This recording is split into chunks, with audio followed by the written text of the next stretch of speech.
Salut à tous, c'est Alex qui vous parle, et bienvenue dans Choix Manga.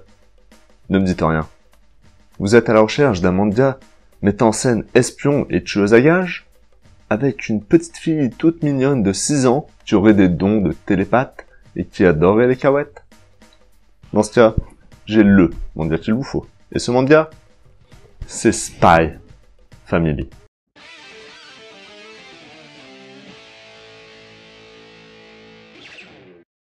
Alors, Spy Family est un des premiers mangas prépubliés uniquement sur l'application Manga Plus de la Shueisha, et qui a connu un certain succès avant même d'avoir des tomes physiques. Et c'est très franchement mérité. Il s'agit là d'un de mes coups de cœur manga de ces derniers temps, et le manga n'est même pas à moi. Je l'ai emprunté à la médiathèque, où il a reçu le prix Mangavore. Bon, ça vaut ce que ça vaut, mais j'espère vraiment qu'il continuera de prendre les mangas car j'ai très envie de lire la suite. Le manga est écrit et dessiné par Tatsuya Endo, et édité en France chez Kurokawa. Mais de quoi ça parle? C'est la guerre froide entre l'Est et l'Ouest. Notre héros, un espion de la partie Ouest, qui a pour nom de code Twilight, œuvre pour maintenir la paix entre les deux pays. L'histoire commence lorsqu'il intègre l'opération Styx, où il a pour mission d'approcher Donovan Desmond, chef du parti Nation Unifiée, afin d'enquêter sur ses projets politiques, et pour cela, il devra se marier et avoir un enfant, afin que ce dernier intègre la même école que le fils de Donovan, qui ne se montre que lors des rencontres amicales de l'école, qui sont en réalité des réunions entre politiques et dignitaires de la finance. C'est ainsi que Twilight va se retrouver à adopter Anya, une petite fille télépathe, et qu'il va se marier avec Yor, une tueuse à gages. Chacun ignore l'identité secrète des autres, sauf Anya qui lit dans les pensées, et ils ont chacun leur intérêt dans le fondement de cette fausse famille. Comme je vous l'ai dit un peu plus tôt, Spy Family a été un gros coup de cœur pour moi. Premièrement, pour la mise en page qui m'a frappé. Je sortais tout juste de ma lecture de Yozakura Family et de Kaguya-sama, qui ont des pages assez chargées. J'en parle justement dans mon épisode de Mission Yozakura Family, que je vous invite à aller regarder. Les pages de Spy Family, elles respirent et sont des plus agréables à lire. L'auteur n'a pas peur de faire de grandes cases, afin de laisser de la place aux dessins et de ne pas les surcharger de texte.